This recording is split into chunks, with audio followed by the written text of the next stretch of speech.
So my name is Dana Stinson. My maiden name is Dana Hunsaker. Maurine was my mother, as stated by multiple people. I was only 6 months old when she was murdered. In 8 short days, I will be turning 40. And I will live another year without my mother. I wish I could be here today and tell you what an amazing person she was. Instead, I have to talk about other things because the opportunity to get to know her was taken from me. I can only tell you what other people tell me about her because I don't have any memories. All of my memories of my mother are court cases and the murder herself and what I see on the news. There is no single photo of us where I can look at and say that she truly loved me. There is a diary where she talks about being worried about bills and being able to pay them and what she's going to do to take care of us. She writes about her worries. As a mother myself, I know this is how she loved me. One of my oldest memories that I can remember from when I was younger, I don't remember my exact age. I was sitting in my grandparents' kitchen and I remember the news coming on. My father and my grandparents started to argue about something, I don't know what. And the news started to talk about the case and Menzies' photo came on. And I remember turning around and asking what was going on and being told to just turn around and eat my dinner. Christmas was always especially hard for me because instead of getting to tell her all of the things I wanted and being super excited, I would spend the nights praying that instead of presents that year, sorry, I just wanted a hug from her and to be able to hear her say that she loved me.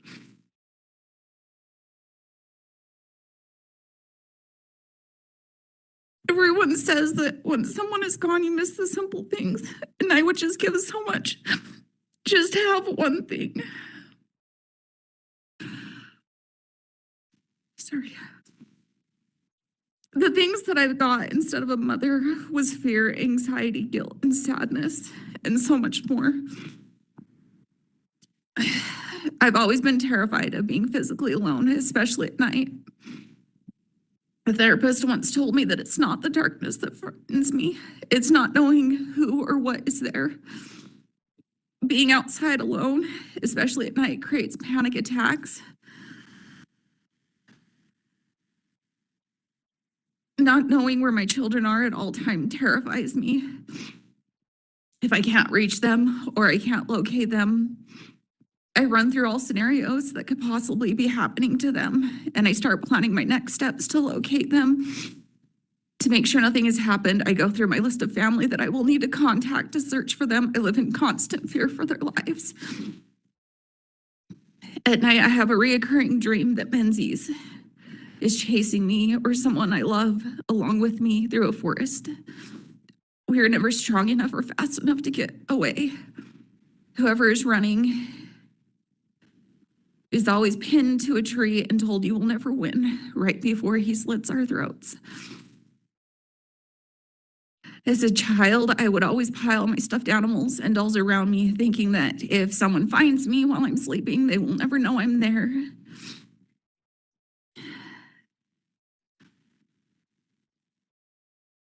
At night, because of my fear of being alone in the dark, I would run through a house, turning lights on and off as I go, making it from one end to the other to stay in the light.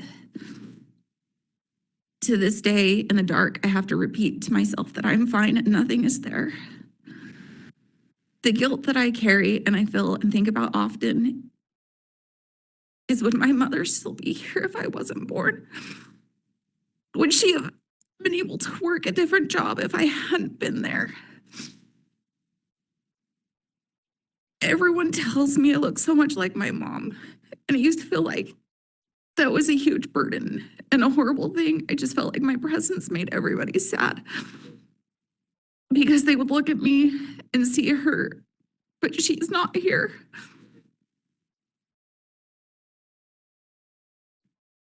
She has missed everything that made me who I am today. The greatest thing I feel like she missed is I didn't get to have her there through my children's birth. To have her there and to see her hold my children would have been something that I can only dream of. My children will never know their grandmother, and I have no memories I can share with them except my pain. I'll never be able to call her when I'm having a bad day. I'll never hear her say that she's proud of me and that I'll be okay. And I live with a constant question of, am I good enough for her? I struggle with relationships and bonding with people. When I start feeling like I'm getting close to people, I run, and I know it hurts them, but I'm terrified of something happening to them and getting more hurt in the process. I know I'm letting them down and myself, and I tell myself I'm saving myself in the process. When I try to reach out and apologize for my actions, it always comes out wrong.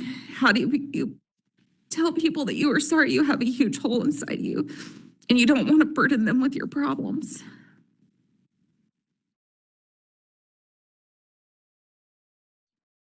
Today, my family is here before you as my mother's voice, and to allow you to hear ours, to look you in the eyes and remind you of what one decision, as proved by your predecessors, can do. We bear our hearts and souls before you. The last time Mr. Menzies came before a board such as this, he was granted his freedom. This decision cost my mother her life and cost our family so much more. We lost a wife, a daughter, a sister, a mother, and a grandmother. Some lost a friend. My whole world was turned upside down, and I was left with a massive hole. We're asking today that you see the games that have been played for years, my whole life actually, and not be fooled, and to let justice finally be carried out. I recently read a book by John Grisham called The Guardians, and they constantly repeat a phrase saying justice delayed is justice denied. A family should never be told that justice will be served for only the exact same system to be played the way it is. We have suffered long enough and been traumatized enough. Thank you.